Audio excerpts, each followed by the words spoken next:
Hello दोस्तों, कैसे हैं आप सभी? स्वागत है आपका और एक bank Nifty Nifty market analysis video में। दोस्तों, जो भी लोग आप मेरी वीडियोस रेगुलरली फॉलो करते हैं, आपको एक बात पता होगी कि हमारे ट्रेड्स मोस्टली मॉर्निंग के 5-10 मिनट में ही इनिशियल ट्रिगर होते हैं, राइट? इमीडिएटली जो भी सेटअप बनता है मॉर्निंग में, उसको हम बिंदास ट्रेड कर सकते हैं। मैंने कई बार बोला है कि मॉर्निंग की जो मूवमेंट आती है ना शुरुआत के 10-15 मिनट में, वो रियल मूवमेंट होती है, उसमें ज़्यादा ट्रैपिंग होती नहीं है। तो उसमें आप कॉन्फिडेंस के साथ ट्रेड कर सकते हैं। लेकिन कई दिन ऐसे भी आ जाते हैं ना दोस्तों कि सुबह-सुबह ही मार्केट पूरा खराब हो जाता है और आपको लिटरली मतलब ट्रेड करने के लिए बहुत इंतज़ार करना पड़ता है। आज ऐसा ही दिन था। आज मतलब आप देखोगे, ये फ्राइडे की क्लोजिंग है। मार्केट की ओपनिंग मार्केट थोड़ा-सा स्लाइटली गैप डाउन हुआ, राइट? गैप डाउन ओपन होते ही इसने ये डोजी टाइप कैंडल बनाई। अब ये तो सपोर्ट एरिया है, आपको दिख रहा होगा यहाँ पे। ये पहले सपोर्ट एरिया है, तो यहाँ पे उसने डोजी कैंडल बनाए। वैसे तो ये एक ठीक-ठाक सिग्नल है कि ऊपर जाने के लिए कि यहाँ से मार्केट बिल्कुल ऊपर निकल सकती है।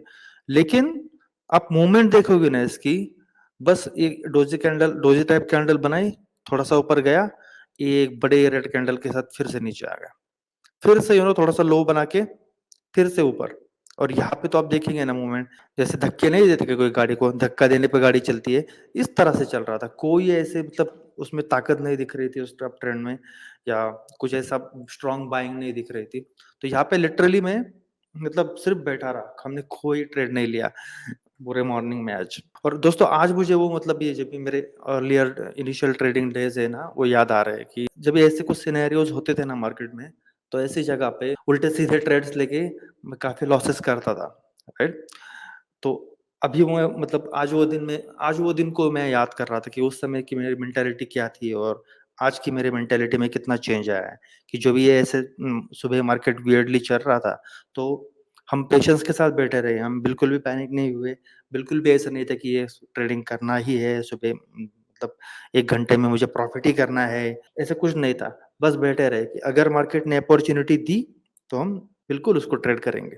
तो ऐसे धीरे-धीरे जाने के बाद इस लेवल के यहाँ से सीधा मार्केट फिर से एक बार फॉल कर गया।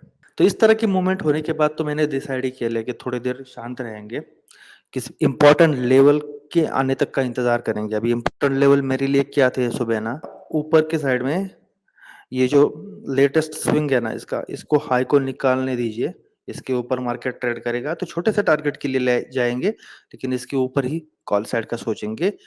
और अदरवाइज़ ये जो ट्रेंड लाइन नीचे से चली आ रही है ना, इस ट्रेंड लाइन को उसने 3-4 बार अच्छा काम किया है। तो अगर इस ट्रेंड लाइन के पास आता है ना, तो यहाँ पे हम ज़रूर एक रिस्क ले सकते हैं।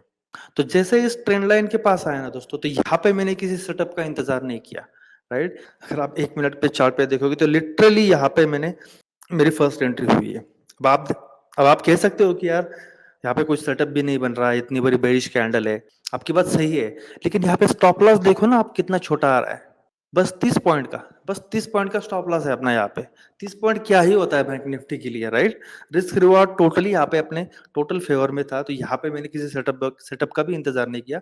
यहाँ पे मेरी फर्स्ट क्वांटिटी मैंने ऐड की थी और उसके बाद में जैसे आप देख रहे हो कि ये सीधा-सीधा मतलब ये बड़ी-बड़ी कैंडल बना के ऊपर जाने लगा, तो और यहाँ पे तो हम बिल्कुल एश्योर्ड हो गए कि यस ट्रेंड लाइन ने काम किया है। अगर टारगेट की बात करें दोस्तों, तो टारगेट तो हम लंबे एक्सपेक्ट कर रहे थे, लेकिन उतने बड़े टारगेट हमें इस ट्रेड से नहीं अचीव हुए।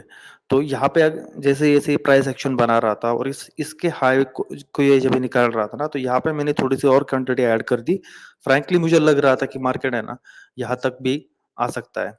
तो यहाँ तक के टारगेट की बिल्कुल मुझे उम्मीद थी, लेकिन चूँकि हमने यहाँ पे क्वांटिटी थोड़ी-सी ऐड भी की थी ना, तो स्टॉप लॉस के बारे में तो मैं स्ट्रिक्ट था कि बस हम इस ईएमए को ही फॉलो करेंगे, राइट? क्योंकि ये क्योंकि बेसिक क्वांटिटी तो नीचे से लेके रखे थे हम, तो यहाँ पे तो ऑलरेडी हमें एक अच्छी मूवमेंट मिली। तो इसलिए ट्रैकिंग तो हम 1 मिनट के चार्ट पे ही कर रहे थे और अनफॉर्च्यूनेटली इस लेवल के ऊपर जा नहीं पाया और जैसे इसने इस कैंडल पे ईएमए को ब्रेक किया ना, तो यहाँ से हम पूरा प्रॉफिट बुक करके निकल गए। मतलब ये पहली क्वांटिटी जो ऐड की थी ना, वहाँ पे तो हम उसको तो हमें 240 पॉइंट्स लगभग मिल गए और जो यहाँ पे क्वांटिटी ऐड की थी ना, उसमें कुछ ज़्यादा प्रॉफिट हुआ नहीं, उसमें तो खाली 40 पॉइंट मिल गए। लेकिन जो भी है, मतलब ये ट्रेड बहुत ही हमारा बढ़िया चल गया आज। उसके बाद में मैंने कोई ट्रेड नहीं लिया, उसके बाद में आप देखोगे भी ना मार्केट में कुछ रियल मूवमेंट थी भी नहीं। तो बस ये एक ही ट्रेड था आज का हमारा। लेकिन यस, सबसे इंपॉर्टेंट चीज जो हमें नोट करके रखनी है ना दोस्तों, अगर मार्केट खुद डिसाइड नहीं कर पा रहा है कहाँ पे जाना चाहता है, तो उस समय आप बिंदास मार्केट से बाहर रहिए। कोई जल्दीबाजी करने की जरूरत होती नहीं है ऐसे सिनेरियोज में, आपके स्टॉप लॉस ही हिट होंगे। अभी नेक्स्ट मोमेंट की अगर बात करें ना बैंक निफ्टी की दोस्तों, तो जैसा हमने यहाँ पे एक्सपेक्ट किया था कि मार्केट थोड़ा सा इस एरिया में वोलेटाइल होके फिर ऊपर निकल सकता है, राइट। और फिलहाल देखिए लगभग वैसे ही मूवमेंट मार्केट में हो रही है। लेकिन दोस्तों थोड़ी सी चिंता की बात यह है ना कि इसने क्लोजिंग आज बहुत गलत जगह पे दी है, राइट। इस ट्रेंड लाइन पे यहाँ पे आज ये क्लोज हुआ है, तो ये थोड़ी सी मुझे चिंता की बात लग रही है। अगर 15 मिनट के चार्ट पे देखें तो इस ट्रेंड लाइन पे काफी बार सपोर्ट ले चुका है ऑलरेडी, ये 4-5 बार हो गए, राइट। तो अभी इस बार मैं ज्यादा श्योर नहीं हूँ कि ये ट्रेंड लाइन काम करेगी।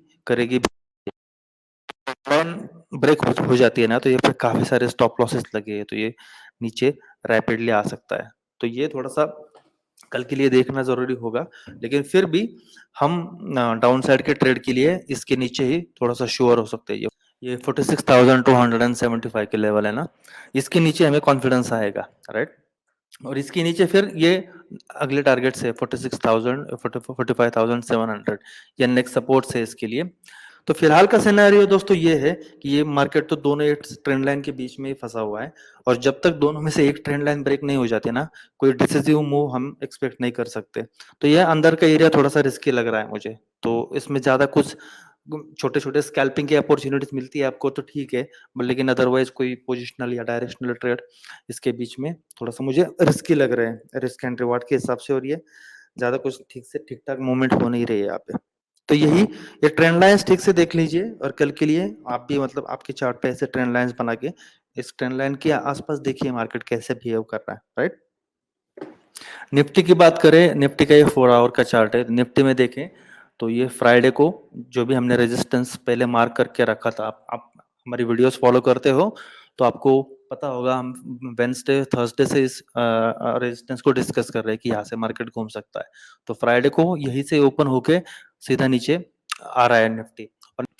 और निफ्टी में मुझे दोस्तों ऐसा लग रहा है कि ऐसा कुछ तो निफ्टी शायद इस चैनल के अंदर ही अगले कुछ दिन तक ऐसे ही ट्रेड कर सकता है, राइट। यहाँ से गया नीचे आके फिर से यहाँ से रेजिस्टेंस लेके फिर से नीचे, फिर ऐसे मूवमेंट शायद निफ्टी में एक्सपेक्ट कर सकते हैं। निफ्टी में ज्यादा कुछ मुझे ट्रेडिंग अपॉर्चुनिटीज दिख नहीं रही है। अगर इस ट्रेंड लाइन के आता है यहाँ पे अगर कुछ ठीक ठाक पैटर्न बनता है यहाँ पे, तो थोड़ी बहुत रिस्क ले सकते हैं, और अदरवाइज निफ्टी में भी ज्यादा कुछ एक्सपेक्टेशंस नहीं है मुझे।